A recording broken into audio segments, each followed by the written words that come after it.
face so that he would be permanently red. Oh, we're live right now. I just can't believe that he like just chopped his nose off. So. Deneé goes, you know what, we should talk about this in the show. Aaron's like, okay, show's happening now. Well, welcome to another episode of the Critic, the Geek, and the Girl. I'm the Critic. My name's Aaron, and joining us is Captain Logan. He's the Geek. Hi there. And of course, Deneé Hughes. She's the Girl. What's up? I'm posting on Facebook about a show. Give me 1 second. Oh, you're posting. So you're supposed to do that before 3 o'clock, Deneé. The show goes live at 3. It's still 3. Oh, it's 3:03. Diggity. It doesn't matter what we were in the middle of talking about. So we need to make sure every week to synchronize our watches. Well, while Deneé is posting to Facebook, we should mention if you are joining us live, first of all, thank you. There should be a link if you're not at the event page. If you want to go there, there's some cool features that you can do there that aren't necessarily available on the YouTube page. Which include instant feedback during the show. You can give a thumbs up or a thumbs down during the show to different things that are happening, as well as the things we may be talking about will be kind of on the side in some links if we put them up there. And then, of course, also Q&A. If you have any questions you want to ask us, you can ask them there in the Q&A, and we'll make sure we keep that up and available to check out in case anybody's got a question. Can we just take a moment and say props on the little Critic, Geek, and the Girl setup that you did, Aaron, the visual. Art? Yeah, well done. Yeah, that was cool. Bravo. Yeah, I did some Photoshop skills on that. Yeah, you did. Cap, I found a picture of you, Cap, on I don't know, online somewhere. and then I photoshopped your head out of one and then your T-shirt out of another and combined the two. Did you really? He did. All you had to do was send me a message and be like, "Can you give me a picture of you wearing this T-shirt?" But no, he went the extra mile. He's like, I don't know if I can get Captain Logan on short notice to go get a T-shirt out of his closet. He was working on it when I was over. We were doing the radio show, and he was like, and then I had to change the lighting so it matched more like the lighting from our pictures. And he like took part of your collar and moved it this way and this way. It was really amazing. Wow. I'm flattered. I'm flattered that you spent that long staring at my mug. Hey, man. It's a pleasure, man. It's my pleasure.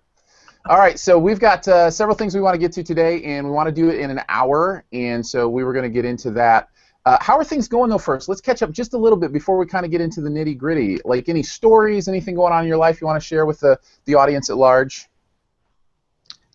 I'm nearly finished with the Midwestern Panels, my documentary about comic book stores across the Midwest. Yeah, talk a little bit about that. In case people don't know what that is, you went and visited a bunch of different comic stores and kind of did a documentary. So just talk a little bit about that.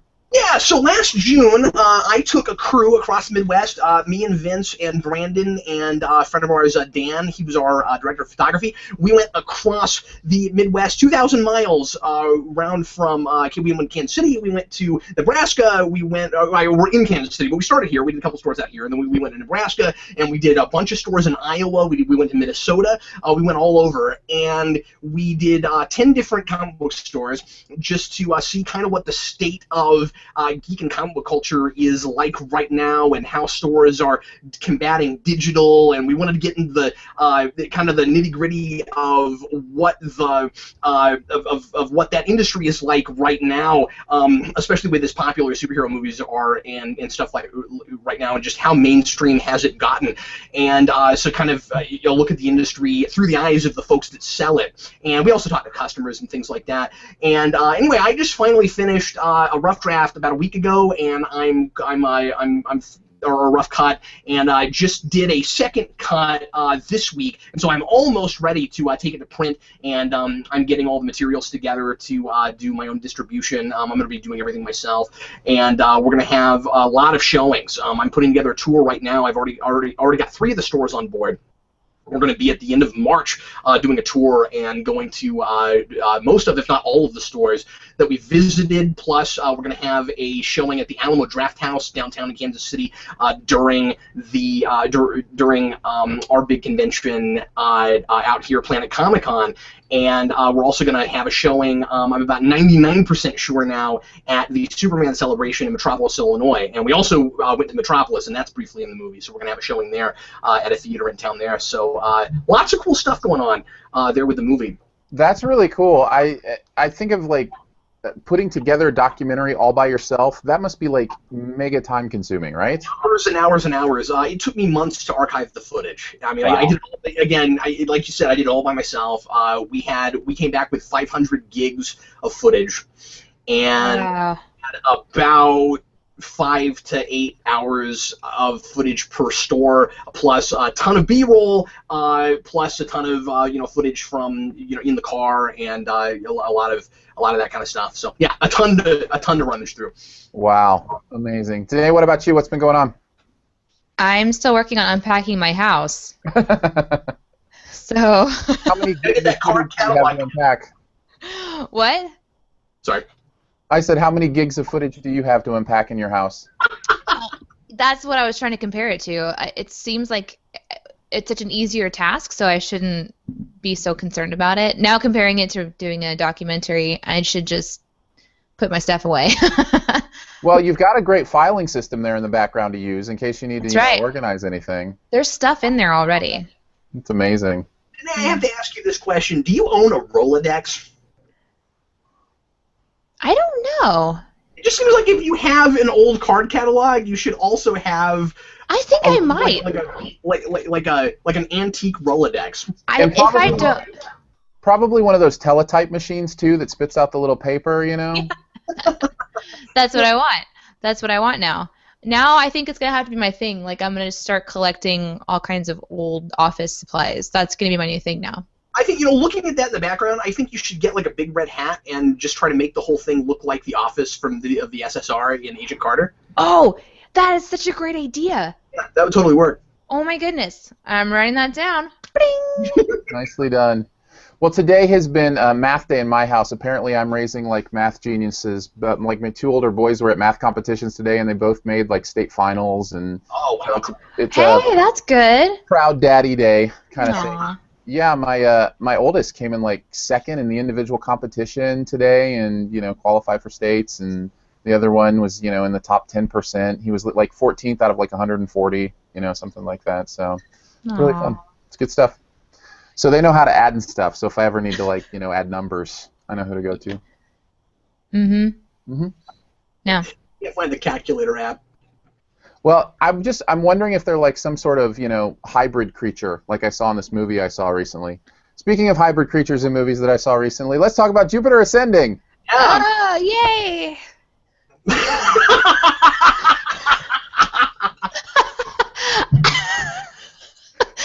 I'm a little concerned about this part.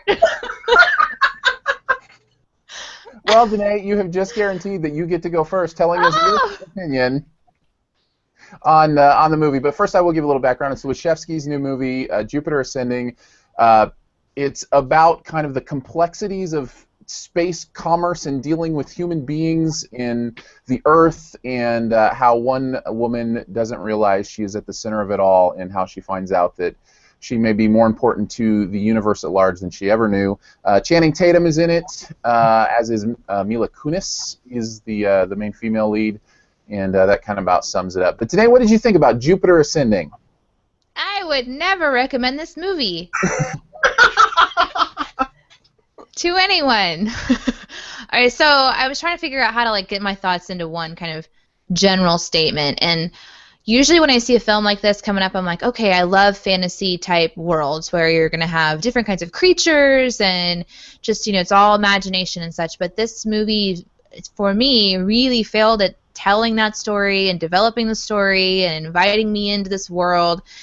It was very forced. And even though fantasy movies are unbelievable in a totally obvious way, this one was unbelievable in the worst ways that you make a movie, where the relationships were forced and the plot development was forced, and it was like a movie that wanted to be really big and cool, but it falls apart so much. It's interesting that you say that too, because I'll just mention this here because I think it applies. It was supposed to be a summer blockbuster last summer. It was scheduled to come out last summer as a big blockbuster that had stars and big action and that kind of stuff. And I think it was obvious to them that it was not going to compete in the summer blockbuster realm, and so they moved it here to March to hopefully have some eyeballs on it.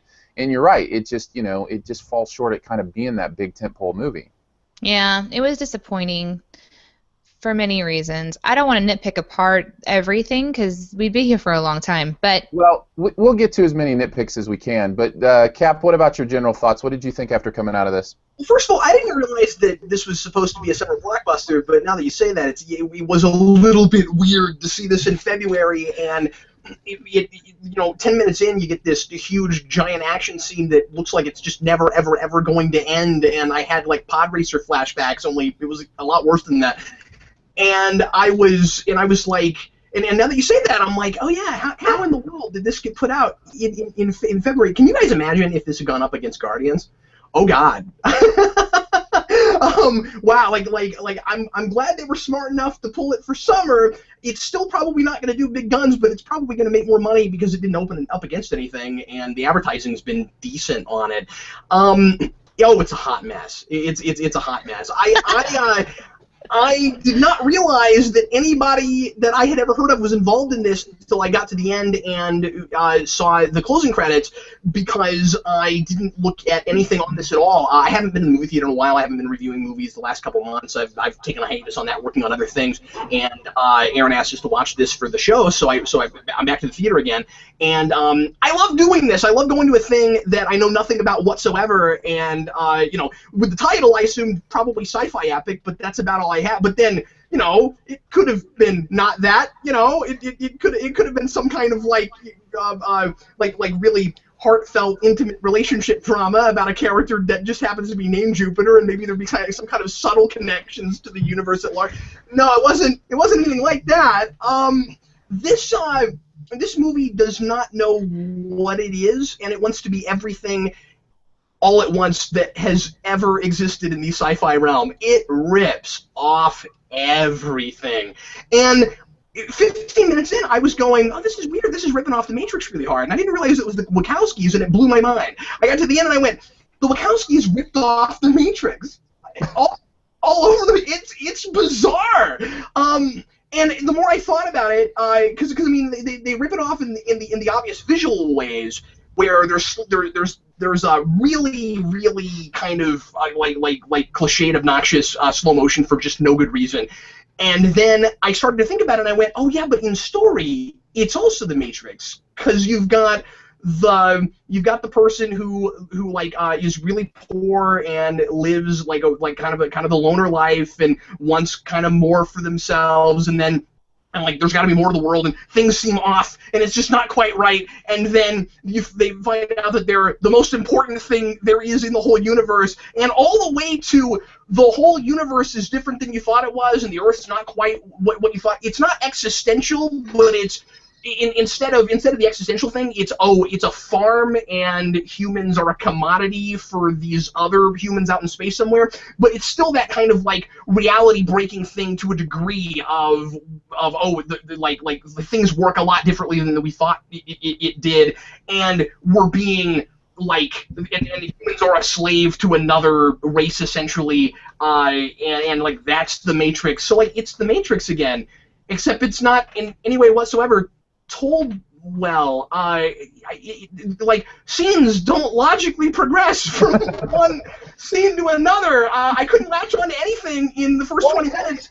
Right there at the beginning, it just kind of throws you in the deep end, right? It asks you to swim, and you didn't even know you were in water. It's just like you're not sure what's going on, and where they're taking you back and forth, and it takes you like half an hour even to kind of get your bearings and figure out what's going on. Now I have to say, done properly, I don't mind that. Like if you can find a way to let me figure it out and feel like this is what this is, then it makes me as an audience member feel smarter. It makes me feel like, oh, I can get this. But this was different. It was done so poorly. It was more confusion than cleverness. It wasn't done purposefully. It was done, haphazardly. If that makes sense. Yeah, I was talking into my little note taker out of the movie, and I was like, I don't like to be spoon-fed.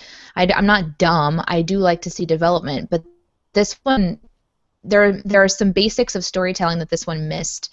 So it just seems the whole thing is very clunky. You also have to have...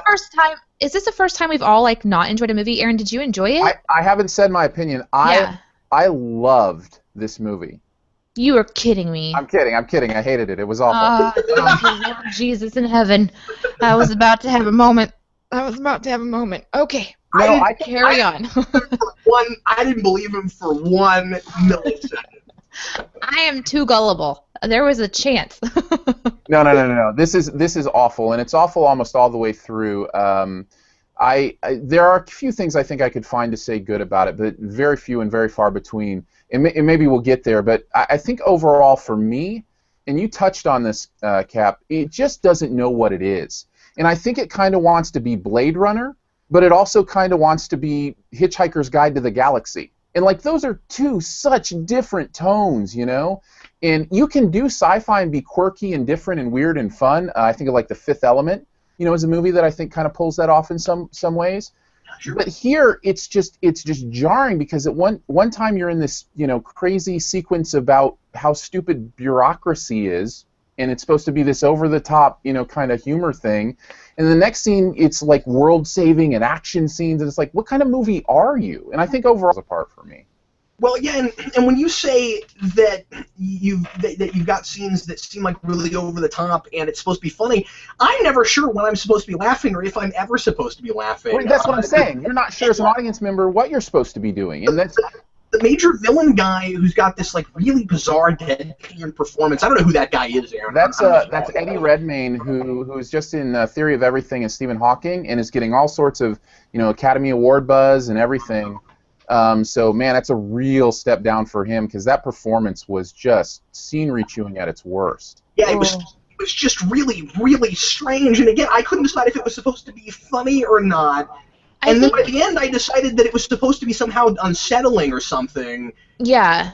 But I never grabbed it. Aaron, this is what I think this movie was trying. I think it was trying to capitalize, maybe, or maybe I'm just, you know, trying to figure out something in the Wachowskis' heads. Was it an attempt at capitalizing on all of the recent like teen book adaptations? Because I got that vibe from it real hard. I got a lot of Divergence from this. I got a lot of like Hunger Games, but not, you know, good Hunger Games. You know what I mean? Like the way they cast most of the characters really young. I mean, it felt like I expected to look this up and find out that it was an adaptation of a young adult book series or something. And it wasn't.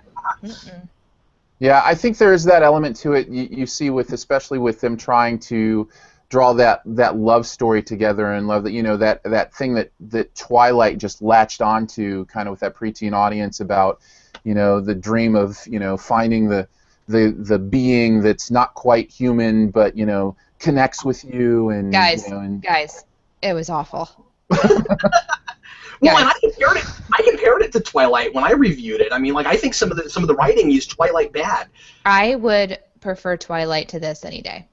Well, you know what? And I can't believe I'm going to say this, but I agree with you because Twilight, at the very least, is consistent. Right. I mean, I don't like it. I think that the morality is reprehensible. I think that those characters are terrible role models for the you know, teen girls that it's aimed at. But at least I know what I'm getting myself into. This movie, I think all the relationships, every relationship that there was on screen was lacking in a huge way. And so when they began to emote or show love or care or whatever, you were like going, okay, wait, when did that happen? When did you develop that relationship with that person? There's a particular scene between the love interest of Jupiter and, is it Cain? I don't know. By the way, his facial hair and his hair, how they dyed that, I could not get over it. I mean, I'm not a Channing Tatum like major fan or anything, but that was.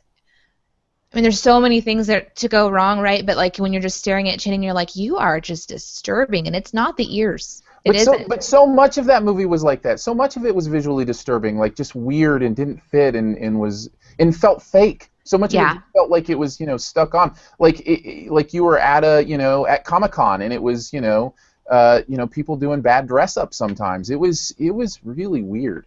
Yeah. I thought it looked like a Sci-Fi Channel original movie, and I don't know how they threw $200 million at this thing. And some of the visual effects are kind of spectacular, but then in a lot of, I mean, as I said, it is inconsistent in every way. For every like really complex CG space scene that I'm going, okay, well, no, this looks okay. There's another one where I'm going, that looks really thrown together. And for every like really elaborate, really cool, opulent set, there's another one where I'm like, I just could have done more of that. The directing, the cinematography, the editing are all just like that. There's a lot of places where I'm like, that was an arbitrary and bizarre choice in editing. I never criticize editing. Yeah, let's talk about acting. That's one thing we haven't really touched on. You know, with Channing Tatum, Mila Kunis, and we mentioned Eddie Redmayne being awful. Okay, wait, I don't know that I agree with that. I think he was acting his butt off. Well, this is my question. Do you feel like these actors were directed to be this way? Because like specifically Tatum, I felt that's the driest I've ever seen him in a role. Like, his personality just disappeared, and he's got tons of personality.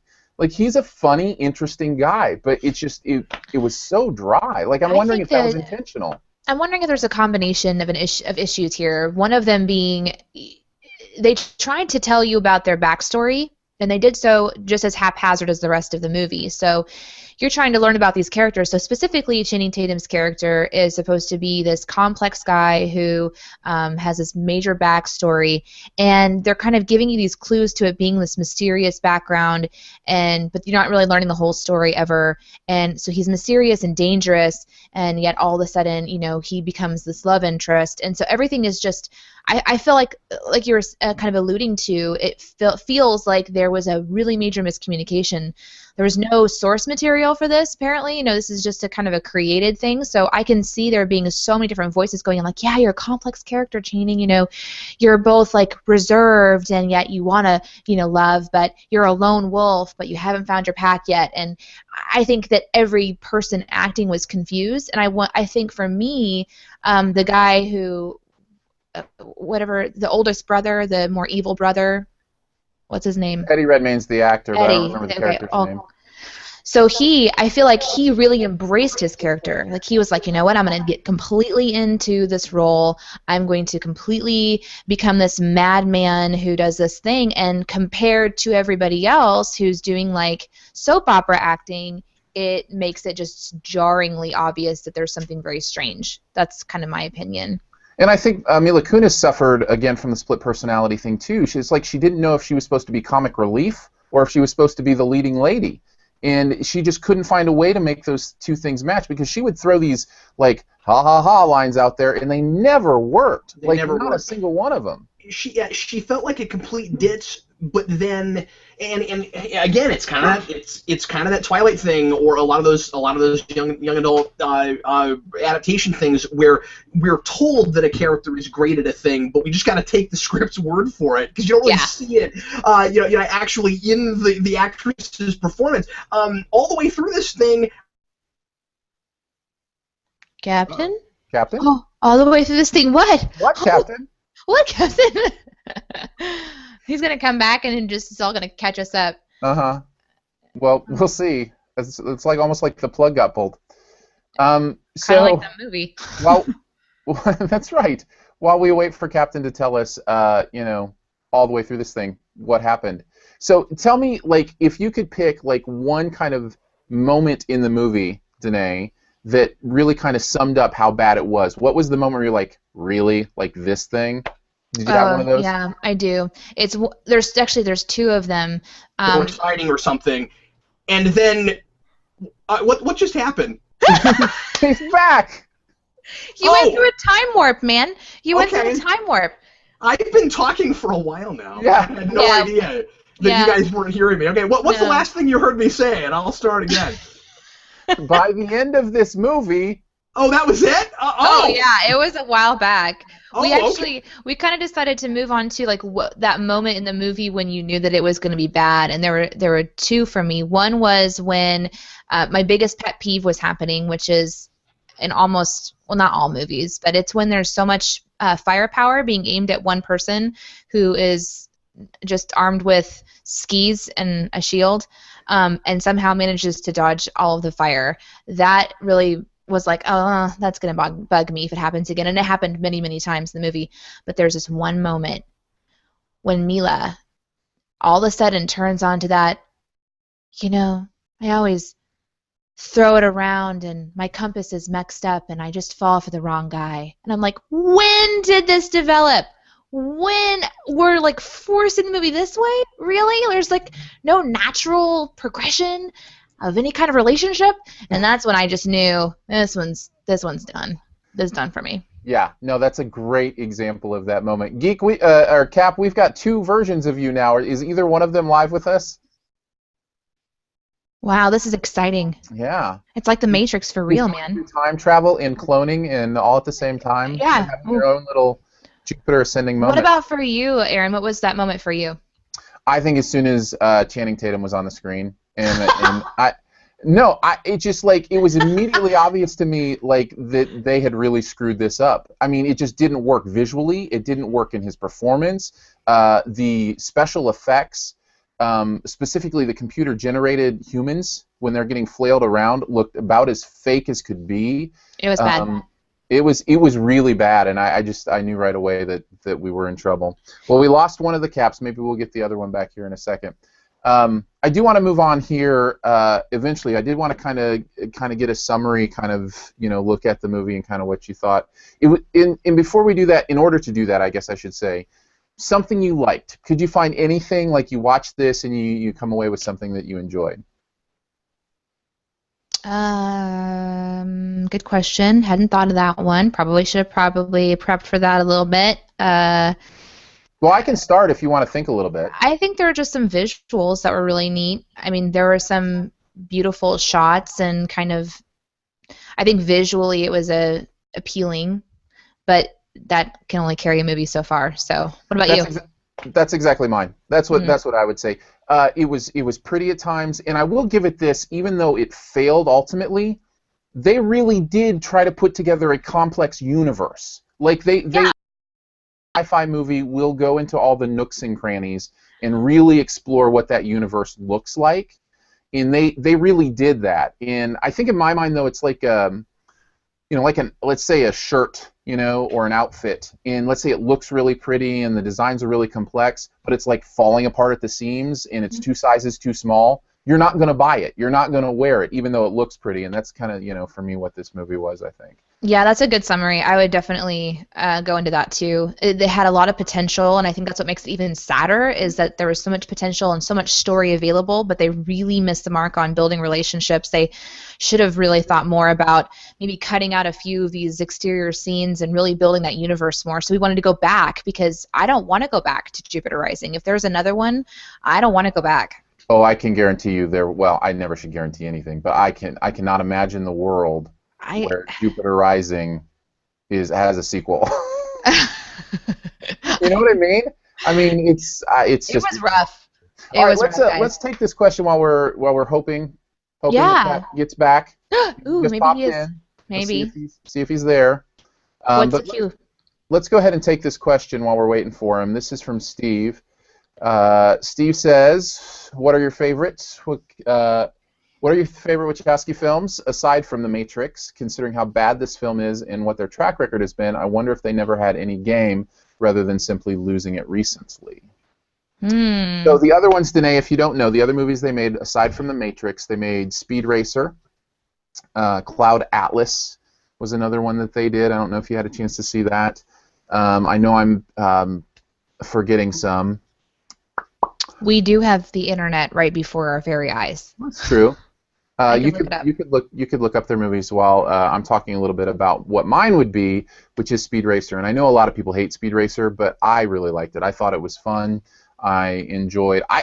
I think they could make kids movies better than they can make adult movies. I think their sensibility, their visual sensibility, can work really well, especially for kind of a younger audience.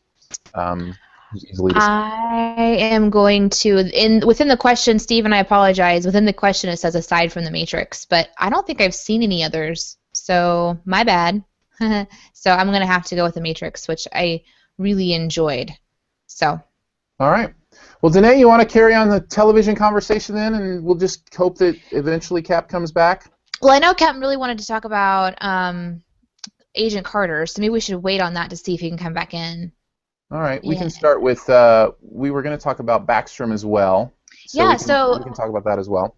I saw a commercial for it, and I was like, oh, maybe I should try that, because I like to try on random TV shows every now and again. And I like to have, my TV watching is usually Hulu Plus, so I can kind of pick and choose when and where I absorb my material.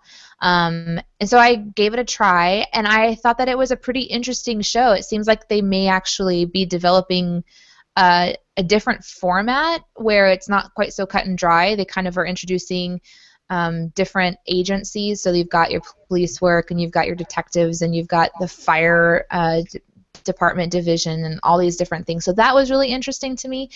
But his character reminds me so much of House, Dr. House, because he is this character who is he has a substance abuse problem. In his case, it's alcohol instead of being painkillers. And he's also really unlikable, very similar to House. So they're trying a similar feel to a show on a detective series. So I'm kind of curious how that'll run. And I'm just now getting over the distraction of the guy that does the TV commercials for the auto insurance, Allstate. Dennis Haybert? Mm-hmm. Yes. As soon as I heard his voice, I was like, Allstate. More so than Dwight from The Office? Like, that's not distracting to you that it's Dwight from The Office? I didn't watch The Office. Oh, well, that would explain it then. Yeah. Also, House was a detective show. Even though it was set in a hospital, Yeah. that show was a detective show. So, you know, you can see a lot of the similarities for sure. I've watched the first 2 episodes of Backstrom. I think I disagree with you quite a bit on it. Number one, I feel like it really is derivative. I feel like it feels like every other, you know, Oh, yeah. crime's been committed, here are the clues, no, it's this guy. I mean, he's got his little gimmick that he does where it's like, so I'm you. I'm you. And, you know, it's like, and the thing about that is, like, they're hammering that home, and even, like, the first 2 episodes, it's like, we get it, that's his gimmick, you know, and Yeah, I guess I felt like with House was his pain and his grumpiness and his rudeness came from somewhere, and it feels like so far with Backstrom, it's just because he's a jerk. And have you seen the episode that has the kite?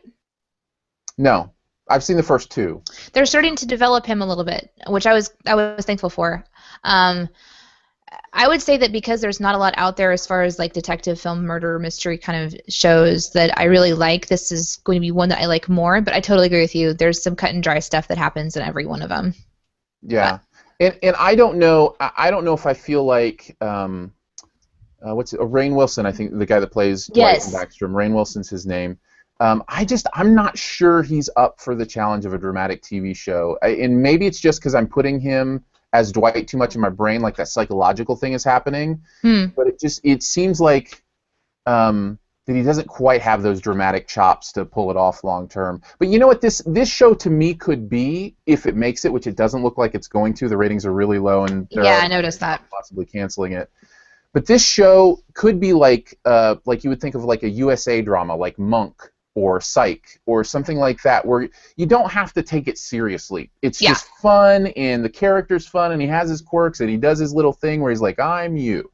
And that's, you know, and that's what it is. Because the thing with, like, Monk, that was a pretty poorly made show, but it was fun because it was Monk, and it was Tony Shalhoub, and he was doing his thing, and all that kind of stuff. So that's a good point. I think this show could exist on that level without having to be some, like, great television show, you know? Yeah.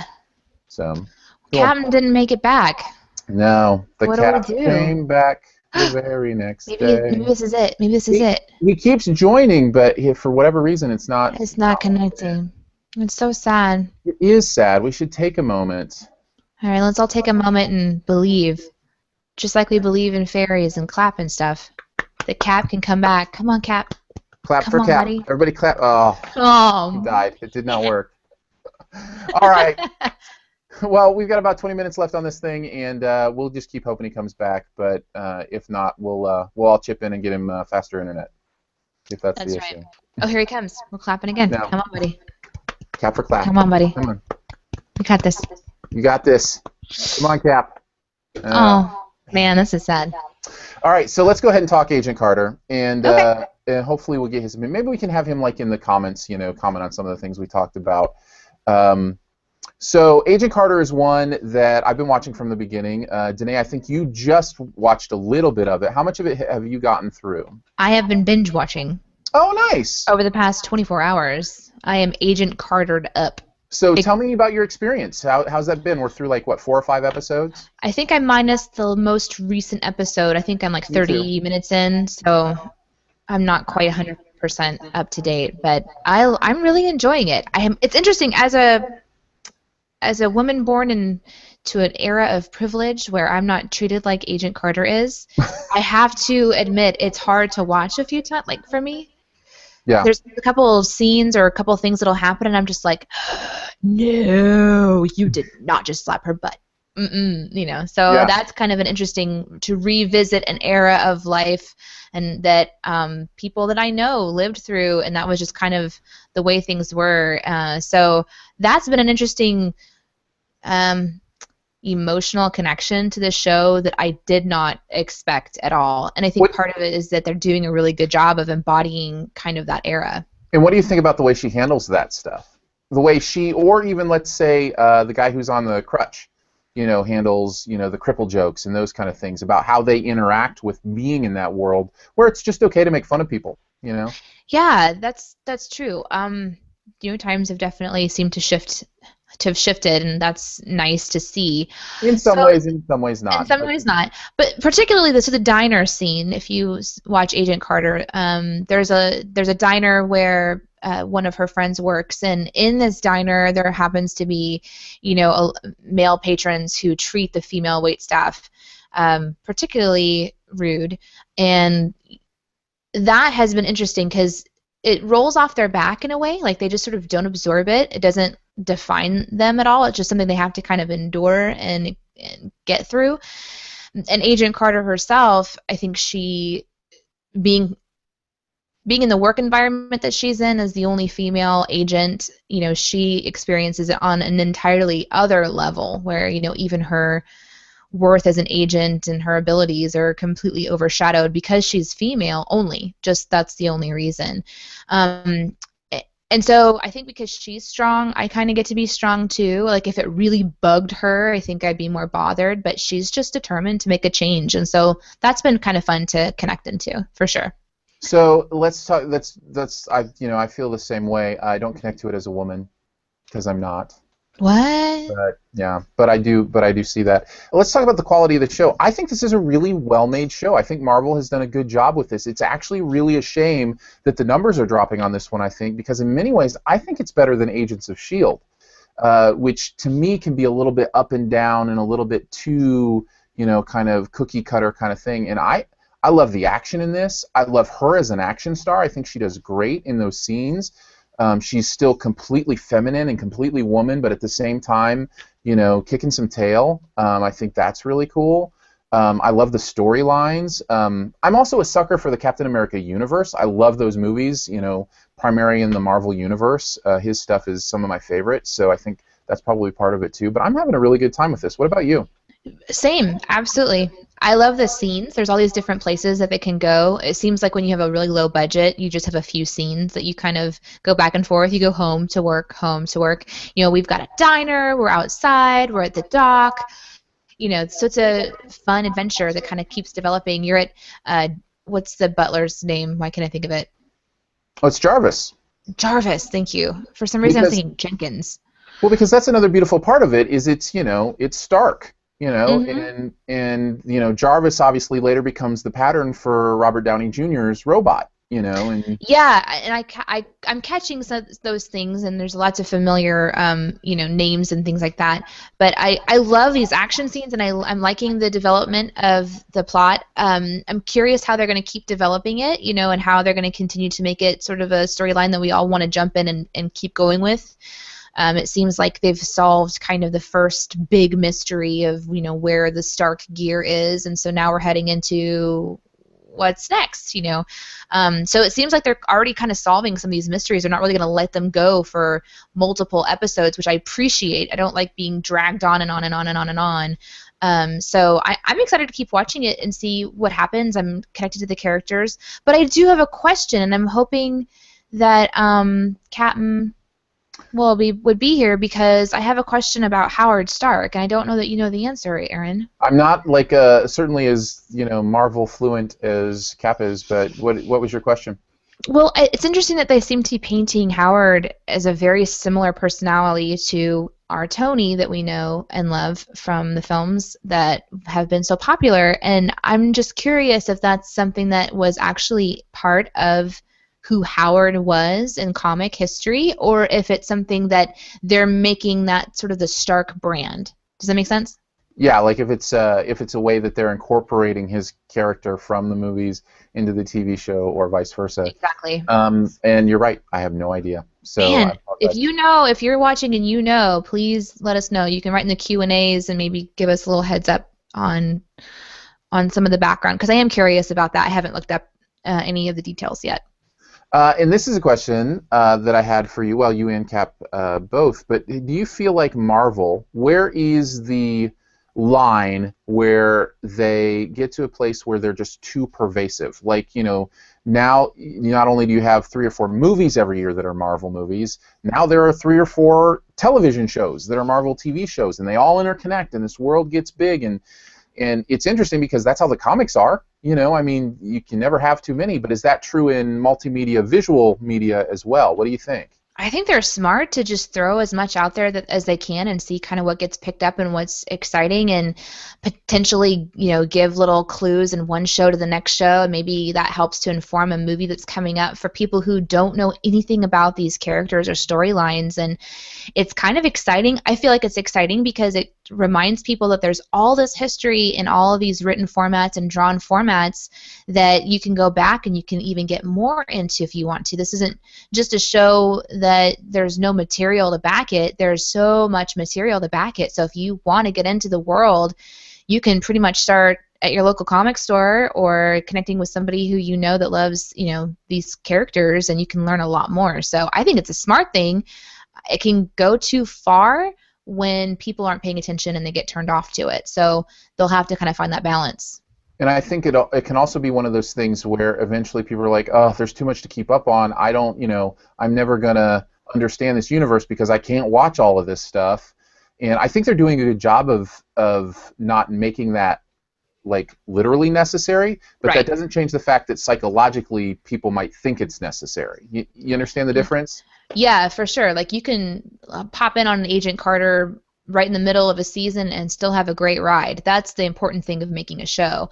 If you pop in on a story and you're like, oh, I'm missing so much, and it's going to make a difference for later on, I think they can make a mistake. It looks like Steve wrote. I'm going to read what Steve wrote. Sure, I'll go ahead and pop that up on the screen.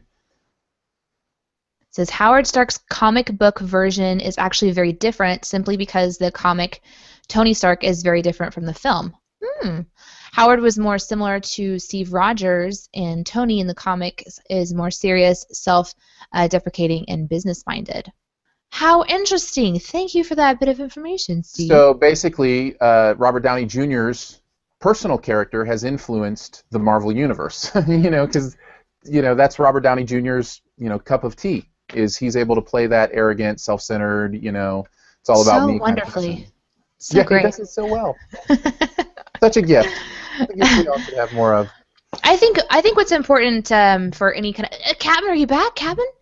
Ah, man, finally! Hey! I didn't think it was going to happen, but there we go. Boy, I kept getting into like this Twilight Zone version of the chat where it was Aaron, your head, and Deneé's head, but like nobody was saying anything, so I had to go check and see if you guys were actually still live. I played them, you guys are still talking, and like I hear Aaron say like, I got these things about Marvel, I'd love it if Cap was here to talk about it with me, and then I leave that, and I come back. I don't know how it finally got, but anyway, hi, I'm back. Yay! Anyway. Oh my gosh. We have missed you so much. And then Aaron's like, everybody, thanks for being here. We'll see you later. Bye. No. We still got like 13 minutes left, man. So let's get the lightning round with you of the stuff that we've kind of gone through. Summary of something good about Jupiter Ascending. Yeah.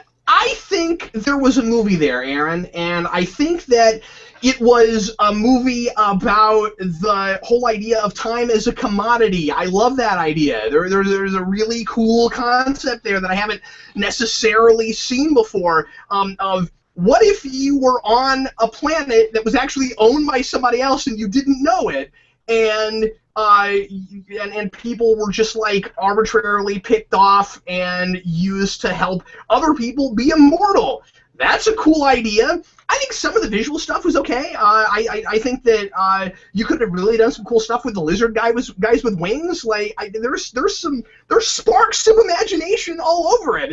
It's not cohesive. None of it comes together to make anything. But I think there's lots of cool stuff in there.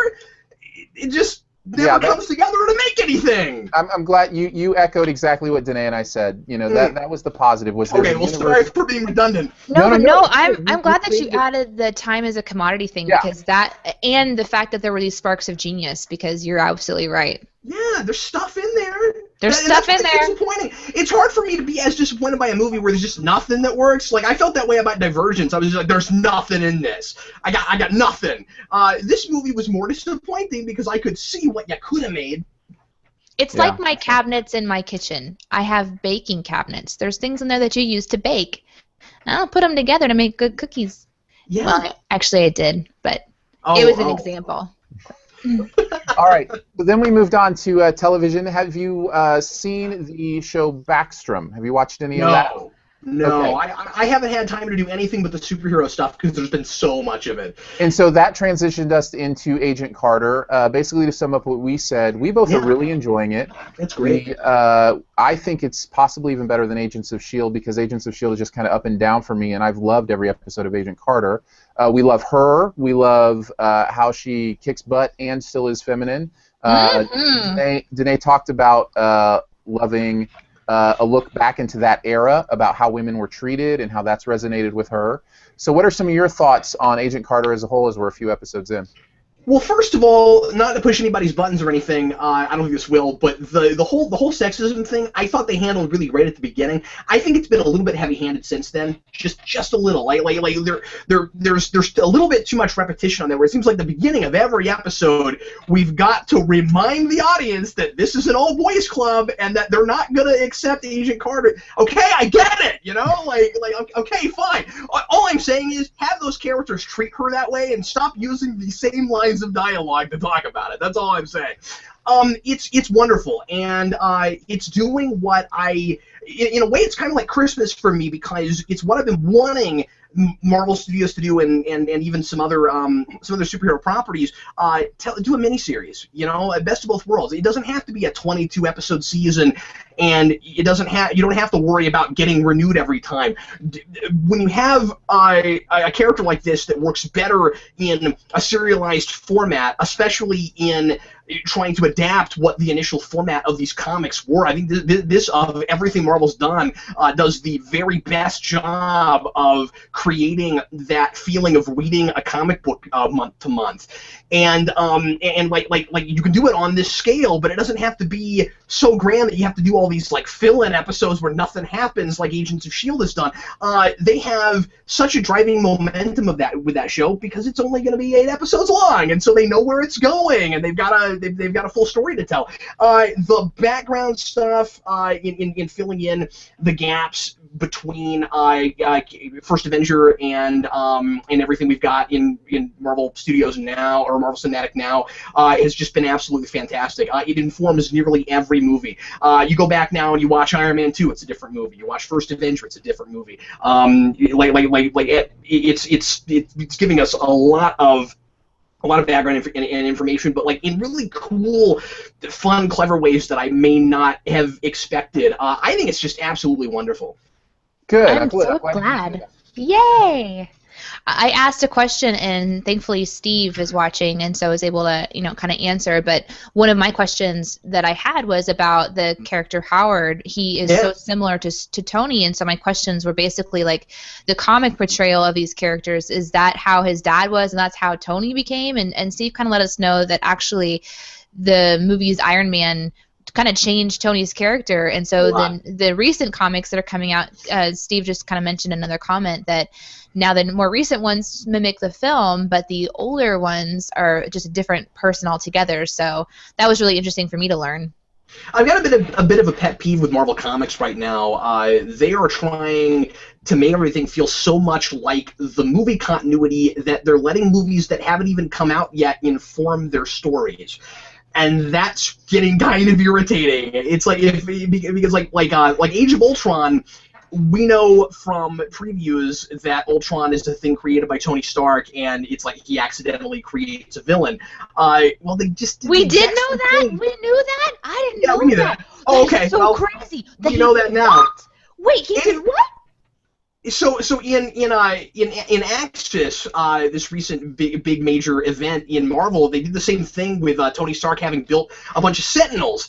And I find that really irritating because that movie hasn't even come out yet. We've got like movies used to adapt stories from comics. Now the stories are adapting movies and they haven't even been made yet. Well, so anyway. That's a great transition into the final thing that we talked about before you popped back on, which is what I wanted to ask you about, which is there a tipping point where Marvel has saturated pop culture too much? Is there a moment where there's too many movies, too many TV shows? Or is it the same as written, comic book culture where it can just be as many tendrils as they want, or is there a limit when it comes to like visual media? Are people going to get tired of it? It's a good question. I go back and forth on that. My comic book fan instinct, of course, it tells me that all this stuff existed in comics all at the same time. Why can't you also do it in this other medium? Well, the answer, of course, is it was never as permeating, and we didn't have the kind of cultural awareness that we have about it in films. So yeah, is it too much? Are people going to get sick of it? I want to think that if the quality stays high, and if they continue to make the focus on the storytelling and not just on adapting everything and making a quick buck, that it will. That they can keep it going for a long time, but people could get sick of it. I think if we don't have enough variety, I think other companies are liable to make us sick of superheroes on film before Marvel does. That's a great point. I think DC could hurt Marvel. I think if there is an oversaturation that is happening, that will happen, it'll be because too many people are making crappy superhero movies, not because Marvel's making too many good ones. I think Marvel being one big giant universe, and you get to kind of pick and choose what you watch from it because they're doing a good job of making it where you don't have to know all of it. You can watch just like with comics, you can watch what you like, or you can be like me and be a crazy person and consume it all. I think they've done a good enough job of branding it as that expansive universe that it's going to become the expectation, and I think people are going to be accustomed to, well, yeah, Marvel is a studio, and they make as many movies and other things as other studios do. The only difference is it's all in the same universe.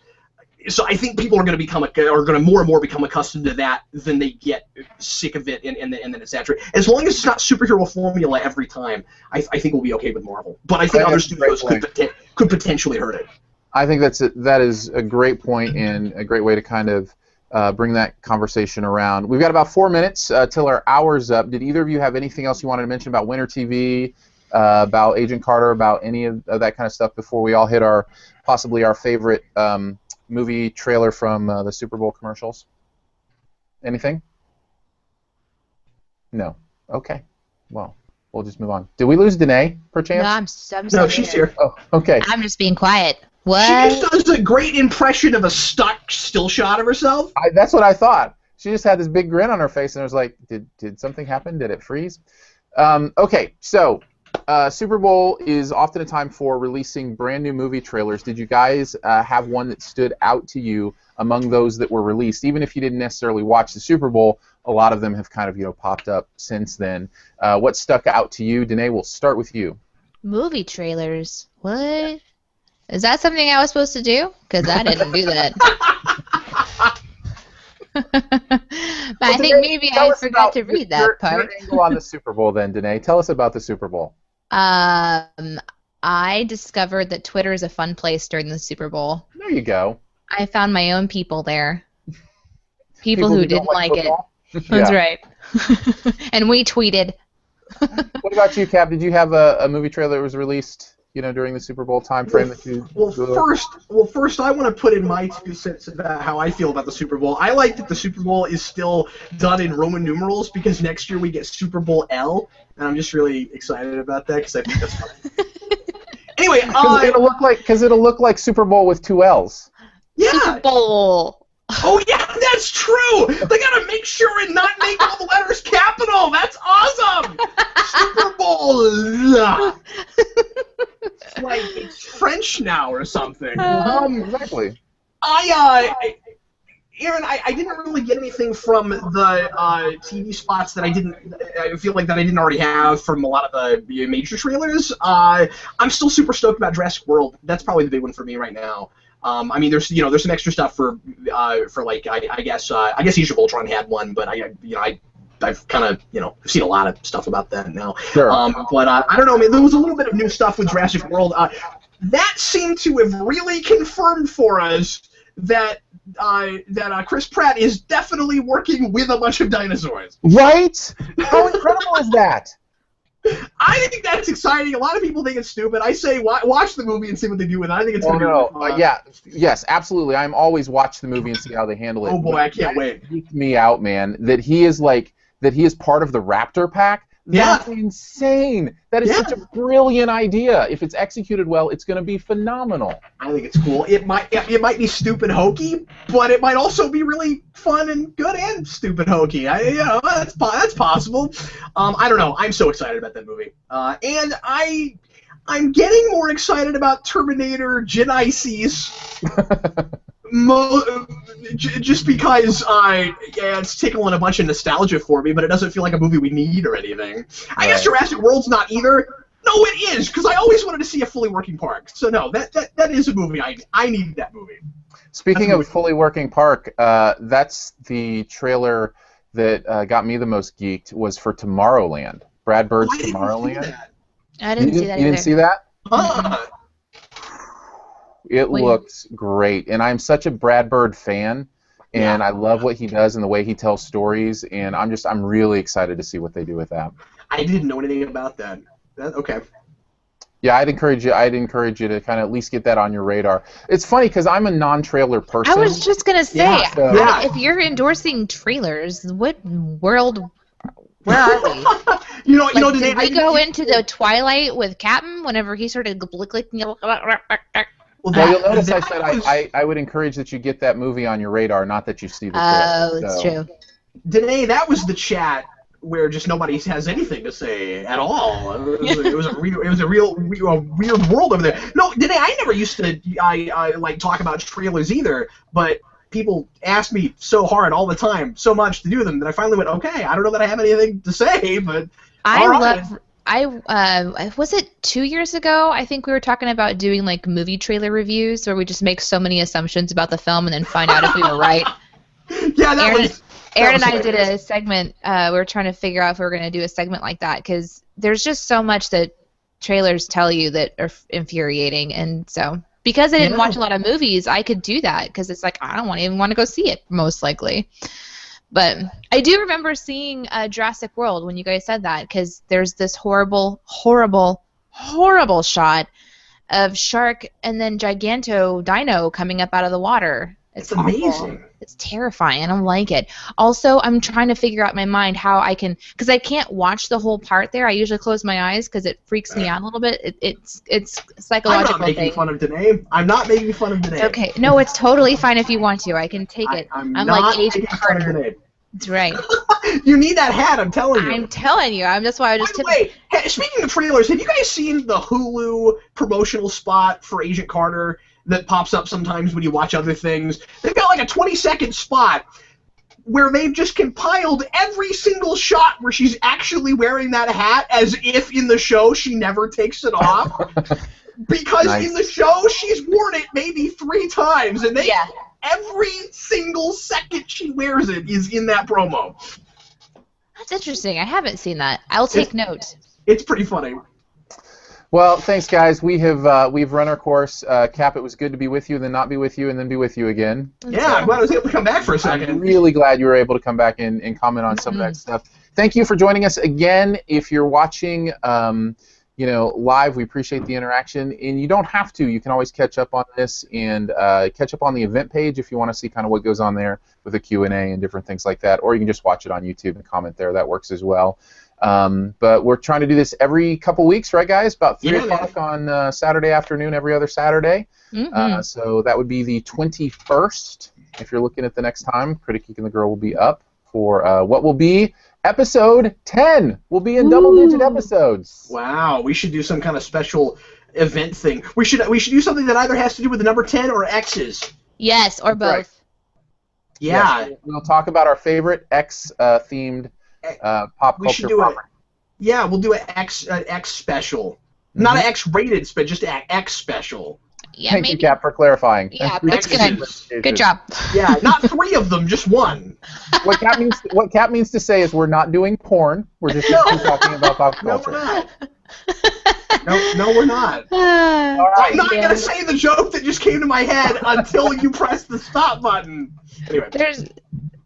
Quick, Aaron, stop it. I want to hear the joke. All right. Well, for the geek, that's you, Cap. Bye. And the girl. Bye. This is the Critic, and we'll catch you again in a couple weeks.